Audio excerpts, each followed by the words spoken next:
등기 공신력 이런 이야기인데요. 많이 들어봤습니다. 들어봤어요. 네, 공신력. 원래 사람이 좀 공신력이 없다 이런 이야기를 하잖아요. 네. 등기에 신뢰가 없다 이런 뜻인데. 신뢰가 없다. 예, 우리나라 그 등기 제도에 좀 한계라고 할 수 있습니다. 와, 저도 처음 배울 때, 이게 등기는 정말 이렇게 법원에서 만든 거니까 이게, 이게 다 믿어도 되겠다는데, 공신력이 없다 그러더라고요. 없습니다. 왜 그런 우리 겁니까? 양원 씨도 지금 매매로 샀잖아요. 네, 여러 가지들 많이 샀죠. 경매로 사고, 매매로 아까 우리 사고. 경등포 토지.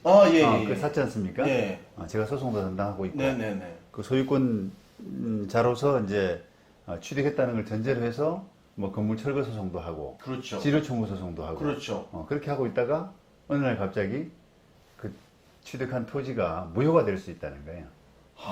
그러니까. 그런 게 이제 그런 거죠. 그러니까 얼마나 황당하겠어요. 그 등기부를 믿고 매매를 했던 사람의 선의의 사람이잖아요. 그렇습니다. 네. 근데 피해를 볼 수 있다고요?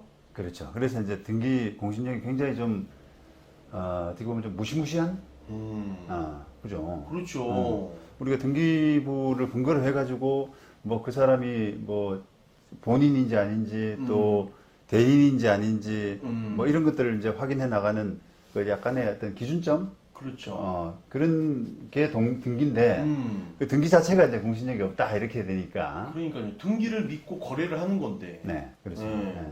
상당히 이제 많은 그런 그 등기 공신력에 관한 어떻게 보면 좀 불상사들 케이스들이 많이 있습니다. 그래서 여러 사례들이 있을 텐데 어떤 게 있나요? 네 오늘 뭐 여러 가지로 조금 이렇게 나눠서 네. 준비를 좀 해왔는데 네.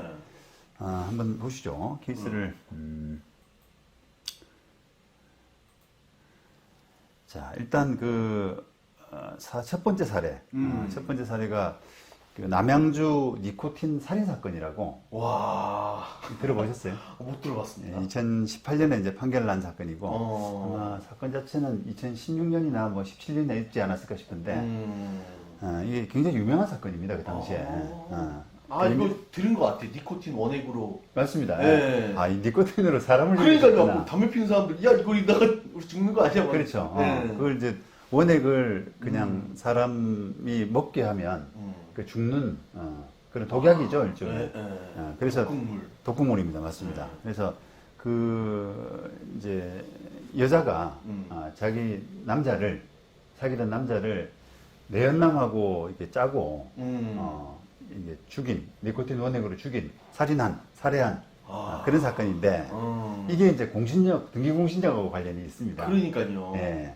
사건을 보면은 지금 이 사건이 이제 그 살인 사건이 일어나고 형사재판 2심 선고가 2018년 7월 달에 선고가 났는데 그 여자 남편을 살해한 여자하고 그 다음에 내연남 두 사람 모두 무기징역형이 선고가 됐어요. 그래야죠. 네, 그렇죠. 근데 이게 이제 등기공신력하고 관련이 있는 것이. 그러니까 뭐가 관련 있는지. 네, 이게 그 몇 달 후에 2심 형사사건 그 무기징역형 선고가 난 몇 달 후에 민사사건이 이제 재판 결과가 하나 났는데 그 민사재판이 무슨 사건이냐면 이 여자가 이제 관련된 이 여자가 살해 직전 남편을 살해 직전에 그 당시까지는 법적인 남편이 아니었는가 봐요. 그냥 연인 사귀는 사람. 사귀는 사람이었는데. 이었는데 그 살해하기 직전에 혼인 신고를 했는데 그 혼인 신고가 위조된 거였습니다. 남편 동의를 안 받고 동의 안 받고 자기가 혼자서 신고를 한 거죠. 쉽죠. 혼인 신고가 되게 쉽게 된다고 그러더라고요. 된다고 그러더라고요. 그러면 이제 그 가족관계 등록부에 올랐잖아요. 올랐죠. 그리고 나서 남편을 죽이고 상속. 자기가 상속받은 거예요. 그렇죠. 그러니까 이제 상속 받고 나서 그 아파트를 다른 사람한테 팔은 거예요.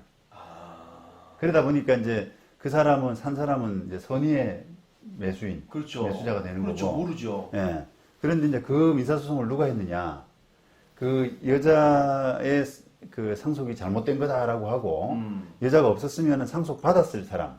그게 누구냐면은 그 죽은 사람의 조카가 되는 사람이야. 아, 자녀가 없으니까 자녀도 부모도 없고 조카가 상속받는. 뭐 1순위 상속권자, 2순위 상속권자 이게 없고 형제 자매 없고 조카가 돼버린 거예요.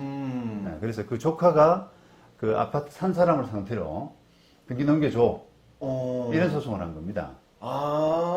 그 실소 유지가 아니니까 등기 나한테 넘겨줘라. 그렇죠. 상속분이 나다. 그게 이제 이유가 이 등기에 공신력이 없다는 거예요.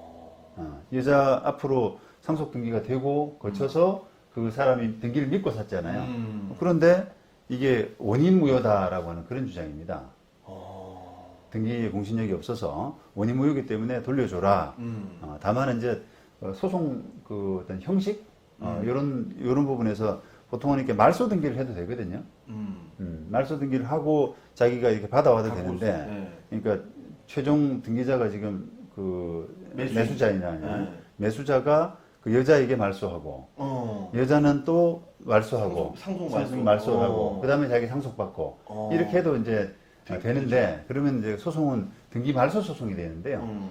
이 사건은 이제 진정명의 회복을 원인으로 한 이전 등기라고 그래서, 진정명의 회복을 원인으로 한 이전 등기. 용어가 좀 어려운데, 들어봤습니다. 자기가 진정한 소유권자인데, 말소해서 이렇게 오는 게 번거로우니까 그냥 방에. 바로 이전 등기를 하라 자기한테 요런 이제 소송을 해서 결국은 아까 논리로 그 사람이 이겼던 거예요. 결국은 진짜. 이제 매수자가 이 황당한 사건을 겪은 거죠. 그냥 난데없이 날벼락 맞이 뺏긴 거 아니에요, 아파트를. 그렇죠. 네, 자기 돈 주고 매수했는데. 그렇습니다. 예. 그럼 그 사람은 그 여자한테 소송할 수밖에 없네요. 그렇죠. 네. 등기는 뺏기고 네. 그다음에 이제 그 자기한테 손해를 일으킨 책임자를 상대로 무기징역 받은 여자한테. 예, 그렇죠. 와. 그런 이제 구조가 되는데 그게 사실상 이제 자력이 없으면 그러니까요. 손해가 이제 그 매수자가 손해를 볼 수 있죠. 무기징역이 무슨 자력이 있겠어요. 그렇죠. 그래서 이제 이게 이 사건도 이렇게 놓고 보자 그러면 야 이게 그 남일이 아니다. 그러니까. 아무리 주의해도 이게 어떻게 이런 일이 나한테 발생할 수 있다는 생각이 들잖아요. 그렇죠. 이건 아무리 내가 확인하고 해도 알 수가 없는 거죠. 아무리 전문가라도 네. 알 수가 없는 거잖아요. 그 전에 어떻게 살해를 했는지, 뭐 진짜 그렇죠. 부인인지. 그렇습니다. 죽은 사람 어떻게 물어봐요, 그죠? 네. 응. 그렇죠. 야, 이 큰 문제인데. 그렇습니다. 그래서 이제 이런 부분을 이제 그런 등기 원인 무효, 등기 공신력이 없다 이런 부분을 염두에 두시고 네. 어쨌든 그 최선의 주의를 다할 수밖에 없어요. 와. 뭐 저도 만약에 그러면 우리 전문 변호사님이면 그 확실히 어떻게 감별해 내겠느냐라고 하면은 저도 자신이 없는 거예요. 저도. 진짜요? 네, 그렇죠. 근데 다만 이제 우리 제도가 그게 그러면 등기 공신력이 있는 걸로 바꾸면 안 되느냐. 네, 저도 그런 생각했어요. 그죠. 네. 근데 이제 그렇게 지금 논의가 있긴 합니다. 물론 뭐 지금의 논의가 아니고 아주 오래 전부터 그런 논의가 있어 왔는데 문제는 이제 등기 공신력이 있는 걸로 바꾸게 되면은 아까 그 지금 매수자 네. 이런 분들은 보호되잖아요. 보호되죠. 보호되잖아요. 돼야죠. 근데 이제 그걸로 인해서 그 조카가 손해 보지 않습니까? 조카는 그 여자한테 따져야죠. 그러니까 이제 그게 네. 누구를 보호할 거냐라고 하는 한 그 제로섬 게임인 거죠. 한 사람이 손해 보면 한 사람이 덕을 보는 이런 구조가 되는데 지금 우리 제도는 아주 오랫동안에 이 등기 공신력이 없는 걸 전제로 해서 만들어져 왔던 거예요. 그러니까 결국은 진실한 소유권자의 보호 이게 더 중요하다. 그게 믿고 선의를 취득한 사람보다는 그러니까 이제 그런 제도 하에서 이렇게 등기가 와 있기 때문에 그 차곡차곡 제도가 틀이 잡혀 있기 때문에 그걸 한순간에 바꾸기가 좀 어렵다는 겁니다. 그러겠죠. 그러면 이제 그러면 다 확인을 들어가야 되고 막 그렇죠. 하니까. 그럼 진실한 보호자의 보호는 누가 해줘? 국가가 해줘? 이런 이제 의문이 생기는 거죠. 그렇죠. 예. 그만 책임이 또 따르니까 국가는 그러면. 그렇습니다. 예. 그래서 지금 시스템상으로는 적어도 우리 이제 법이 그렇게 되어 있기 때문에 제도가 그렇게 되어 있기 때문에 지금 시스템상으로는 취득하는 사람이 굉장히 주의를 기울여야 돼요. 주의를. 와, 이건 진짜 살이 치려면 진짜 주의를 아무리 기울여도 참 이건 진짜. 그렇습니다. 그래서 운이 없는 건데. 저도 이제 그 뭐 전문 변호사로서 네. 이게 좀 금액이 큰 이런 부동산을 취득할 때는 취득하거나 팔 때 이제 입회를 하게 되는데 그렇죠. 그런 경험이 있잖아요. 네, 많으시잖아요. 그런데 이제 제가 그 어떤 그 가지는 그런 입회할 때 가지는 부담감이라는 측면에서 보면은 매도자 처분하는 사람의 대리를 할 때는 별 부담이 없습니다.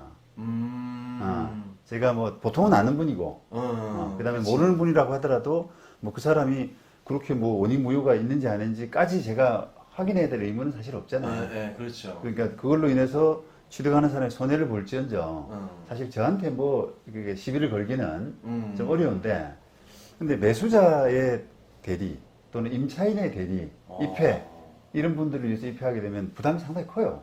진짜 몇 번 꼼꼼하게 더 확인을 하셔야 돼요. 소리도 막 보고요. 그게 이제 막 하필 또 이제 그 흠결 없이 꼼짝 없이 이렇게 당할 수밖에 없는 구조를 딱 만들어 놓으면은 나중에 이제 일하는 사람이 배상 책임을 질 일은 없지만 뭐 글자가 좀 틀렸다든지 이렇게 흠이 이렇게 남아 있는 것들은 나중에 문제가 될 수 있지 않습니까? 그렇죠. 왜 그걸 못 봤냐고. 탓할 수 있죠. 그렇습니다. 그러니까 양원 씨도 지금 그 사행위 소송에 본의 아니게 좀 휘말려 있지 않습니까? 그렇죠. 그러니까 이게 그 사람이 내한테 파는 사람이 혹시 다른 사람한테 이게 또 채무를 져가지고 나한테 또 불똥이 튀지 않나 이런 부분도 조금 생각해 봐야 되고. 근데 그걸 또 알 수 있나요, 그게? 뭐, 채무 있어요? 그러니까 이제 그 있다 그러겠어요. 뭐 그렇죠. 네. 그런데 이제 여러 가지 이제 정황상 조금 귀를 기울이면은 뭔가 또 이렇게 나타날 수 있는 부분도 또 있거든요. 이게 또 그 뭐 저 같으면은 전문 변호사로서 또 의뢰인이 기대하는 게 있잖아요. 그렇죠. 저 사람이면 뭔가 그 안심하고 믿고 나보다도 훨씬 더 좀 돌다리 그렇죠. 굴려서 맞습니다. 해주겠지.